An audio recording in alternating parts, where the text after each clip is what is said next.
You ever wondered what happens when you enter a haunted place? Room 13 hides secrets that might be darker than you imagine. Get ready for a journey of fear and mystery. Chapter 1. The arrival. So there I was, in the middle of nowhere, on a road lined with trees that seemed to glare at me. The car had broken down, and I didn't want to wait for help. So I took the shortcut and ended up stopping in front of a really creepy hotel. The kind you only see in horror movies. The facade was old, nearly crumbling, and had a flickering sign saying vacancies available. The blinking light gave off a feeling that at any moment everything was going to go dark, and I would see something I didn't want to. I decided to go in. As soon as I opened the door, a cold wind blew in, as if the place itself was welcoming me in a very creepy way. My gaze went straight to the counter, where a gloomy-looking guy who looked like he'd never seen a smile in his life stared back at me. He didn't say much, just handed me a rusty key, well-worn, and told me to stay away from room 13, as if it were a friendly warning. Curious, right? He spoke in such a deep voice that even the floor seemed to tremble. I just laughed, thinking it was one of those crazy old man stories. But deep down, I couldn't ignore the shivers that ran down my spine. But guess what? Curiosity is a terrible thing, and I just had to see what was in that room. When I got to room 13, the door creaked, like a lot. The doorknob seemed like it hadn't been used in the last 50 years. The first look I took inside didn't feel good. The room had a dim light, almost flickering out, and those strange stains on the walls gave it a very wrong vibe. And the smell, it was like something very old and rotten was giving me a hug. I shut the door behind me and immediately felt something strange in the air, as if someone was watching me. I tried to convince myself it was just my imagination, but then I heard a whisper. It wasn't from outside. It seemed to come from inside the room itself. My heart was in my mouth, and I thought about running out. But curiosity spoke louder. I'll just take a quick look, I thought to myself. Here, friends, you know that's the best recipe for trouble, right? And then, unintentionally, my hand touched the mirror on the dresser. A wave of cold rushed over me, as if the reflection had vibrated. I looked at it, and for a second, I thought I saw someone behind me. I can't explain it, but the image was of a shadow, very subtle, disappearing just as I looked. Adrenaline surged, and I could hear my breathing quickening, like I was a rabbit being hunted. At that point, I was already begging God to pack my bags and run. But what held me back was that feeling that I had to discover what the hell was happening there. What was it about room 13 that made the guy at the counter seem so nervous? And what if I left without finding out anything? What could be so terrible? So, I sensed that this trip was not going to be anything normal. And in all the darkness, something told me that the worst was yet to come. Chapter 2.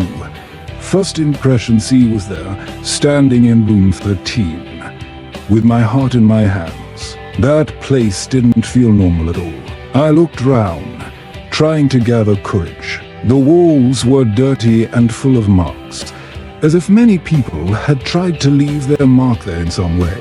The flickering light made everything seem even weirder. I urged my mind to think of good things, but let's be honest. All I could think about was what was happening behind that door. I sat on the bed, which creaked like an unloved old man. The mattress was hard and uncomfortable, and I couldn't stop wondering if anyone had been there before me. And it wasn't just that. Suddenly I heard a noise, something kind of shrill. I looked up at the ceiling, expecting to see something, but nothing. But when I shifted my gaze back to the floor, I noticed a dark corner where something was shining. I went over and, believe it or not, it was an old black and white photo of a group of people smiling, but with a large shadow right behind them. I tried to ignore it, but the shadow seemed to be looking at me. My mind began to create wild stories. Had those people stayed there? What happened to them? I placed the photo back on the floor, trying to calm myself and forget about that image. But the cold had already taken over, and the feeling that something was wrong only increased. That night, I went to bed, hoping that sleep would take me by surprise. But instead, I started hearing a moaning. It sounded like someone was speaking softly in the next room. Most people would say it was just my imagination, but I knew it wasn't normal. The motel was run down, sure, but no one ever complained about noise. What could be happening there? I turned to look at the clock, but the weak light made it hard to see properly. When I finally managed to look, it was stuck at the same time, to 13. Coincidence. And at that hour, the murmuring got louder, and I felt a knot in my stomach. Then, a door opened and closed, and the feeling that someone was there with me became overwhelming. I grabbed my phone and turned on the flashlight, illuminating everything before opening the door to see if it was true. Wow. If I hadn't had that in my head, I wouldn't have even gone to look.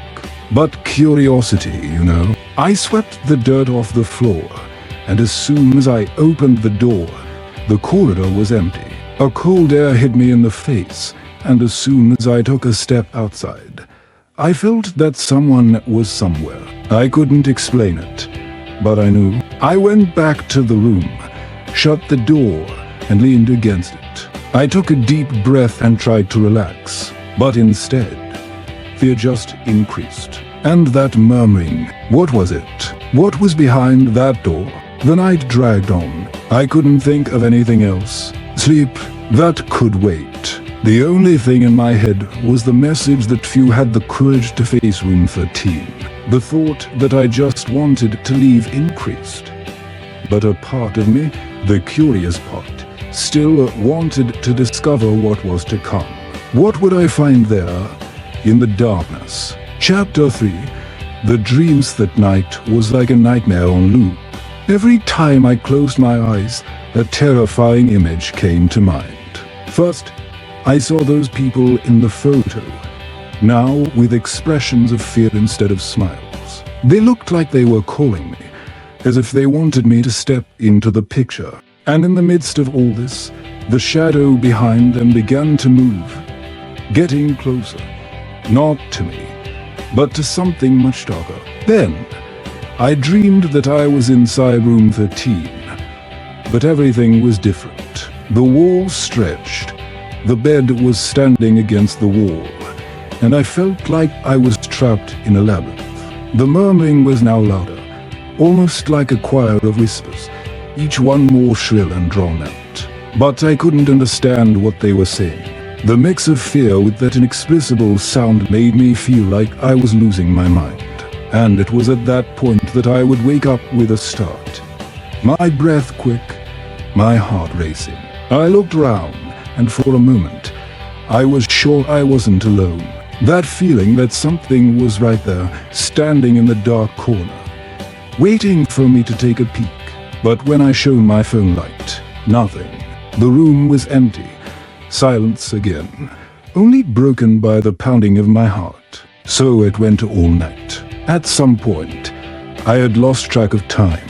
I got connected to sleep and nightmares again and fell into another dream. This time, the shadow was no longer just a shadow. It was a figure. I didn't know if it was a man or a woman, but it had a penetrating gaze, a presence that seemed to suck the light away. I was dragged into a dark space where the figure whispered something, but I couldn't understand. I screamed, but the voice wouldn't come out. Among the tangled words, I heard my own name. "Why are you here?" the figure asked. A chill ran down my spine, and I wanted to scream, but couldn't. Then, the image began to blur as if it were being pulled back into the darkness, and the feeling of despair invaded everything. There was no escape, and when I finally managed to scream, I woke up again, my whole body sweating and trembling. I was standing, the morning light starting to filter in through the window. But I couldn't relax. Those images, those whispers were still in my head. What was happening there? What did it all mean? I looked in the mirror and saw myself, but I didn't recognize the guy reflected. There were deep circles under my eyes, pale skin, and in the depths of my eyes, a mix of fear and curiosity. Then I gathered my courage, knowing it was a terrible idea, and decided I needed to know more about Room 13. The voices wouldn't leave my mind, and I had to find out what was hidden there. I looked at the clock and realized it was already late. Breakfast must be happening at the hotel, and maybe someone had more information about what had happened there. I marked the path I would take, and even with adrenaline running through my veins, I opened the door. The corridor was quiet, its walls seeming to stare back at me. I went to the reception, but deep down, I already knew the answers weren't going to come that easily. What I didn't know was that the answers I sought could lead me to a place where terror was real. Chapter 4. The mystery of Room 103 went down the stairs cautiously, each step echoing through the empty corridor. The reception was open, but the guy at the counter didn't seem much friendlier than before. I felt a pang of nervousness, but that was okay because I had a mission. I stepped closer and took a deep breath, trying to stay calm. "Hi, good morning," I said, trying to keep my voice steady. "I wanted to know more about Room 13. He raised an eyebrow and glanced sideways, as if considering whether or not to tell me anything. "You shouldn't have gone there. What happened is just a bunch of legends." "Legends? What do you mean?" I asked, trying not to sound anxious. "I heard some strange things while I was there." The guy crossed his arms and looked at me like I was an idiot. "Most people who stay here don't ask questions. They just leave. But if you're insisting, there are stories of disappearances. No one knows what happened to some people who stayed in Room 13. Some say they never left." A chill ran down my spine. That wasn't just a legend. It was a warning. But curiosity was already hammering in my head. "And you've never thought about taking that room off the inventory? It's kind of dangerous, right? If we took away all the dangerous rooms, we wouldn't have any hotel left." He replied, half sarcastically. "People like the drama, the mystery. Room 13 is just another number for them." I remembered the photo I had found, the shadows. Something told me that it was much more real than he was letting on. And who exactly disappeared there? He took a deep breath, seeming annoyed that I had pressed. "If you're so interested, look for a guy named Igor. He does the cleanings up there. He might have seen something." "Is he here?" "Only if someone offers to pay for someone who's going to get into trouble." He laughed, but it wasn't a friendly laugh. "Good luck." I went back down the stairs to the corridor, my hand sweating on the doorknob. My mind was racing. There was no way I wasn't going after Igor. If there was a chance to find out what was really going on, I had to know. I headed back upstairs, feeling my heart racing. Room 13 still had that heavy air that wouldn't let me be at peace, but it was time to confront it. I knocked on the door and waited a few seconds, but nothing. "Hey Igor," I called, trying to sound confident. "I just came to ask about Room 13. I waited a bit longer but didn't hear anything. Resolving that I had nothing to lose, I pushed the door slowly. It creaked open, revealing a small service area. The smell of disinfectant mixed with mold was unbearable. In the corner, I saw a guy, apparently in his 40s, with unkempt beard and a tired look. "What do you want?" he asked, with little enthusiasm, wiping a broom with an old rag. "Hey, it's me. I was in Room 13 and I heard some things. The guy at the reception said you might help me." He stopped, looking at me with a mixture of skepticism and curiosity. "You're looking to get into trouble?" "Ha, I want to know the truth." What happened to the people who disappeared? Igor hesitated, looking round, as if he wanted to make sure no one was listening. It's better if you forget this. No one who digs into things like this ends up well. Just one more tip. Don't make contact with the shadow. Shadow? That word echoed in my head. What was he trying to say? Shadow? What are you talking about? Forget it. Don't mess with things you don't understand. Room 13 is better left forgotten. But I've seen things. You can just stay quiet. He came closer and whispered, with an intense look. If you want to know, go to room 13. But know that what you'll find might have no return. Adrenaline surged even more, and I knew I was already at the door. What he was suggesting seemed crazy, but something was propelling my steps. With every word he said, I wanted more and more to discover the truth of that shadow and the whole mystery surrounding room 13. Chapter 5. Facing the shadow after that conversation with Igor. My blood was racing. It felt like there was no turning back. I knew I had to return to room 13. Investigate everything at once. The fear of not returning was there, but it was that very idea that urged me on. I grabbed the key at the reception end. With a trembling hand, went back up the stairs to the second floor. Each step I took seemed to echo, reverberating through the empty corridor. I reached the door of room 13 and paused. My heart was pounding, my stomach in knots. I took a deep breath and turned the key, feeling the cold in my gut. The door creaked open again, and soon the smell of mold and dust invaded my nose. The room looked exactly as I left it, but now the light had a duller, heavier tone. A chill ran down my spine. Here was the center of the mystery. I decided to explore things calmly. I went to take a look at everything. The bed, the armchair, and even the bathroom. Nothing seemed out of place. But what mattered was discovering where everything had started.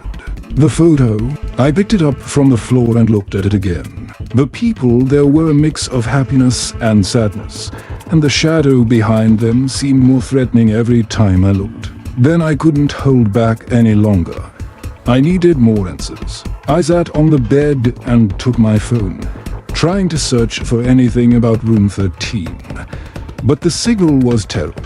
Great, I muttered, as if that weren't bad enough. It was then that I heard it. Again, that murmuring, louder and more insistent. It was as if someone was talking nearby, and the feeling that something alive was in the room grew stronger. By now, I should have felt it was time to leave, but curiosity had consumed me.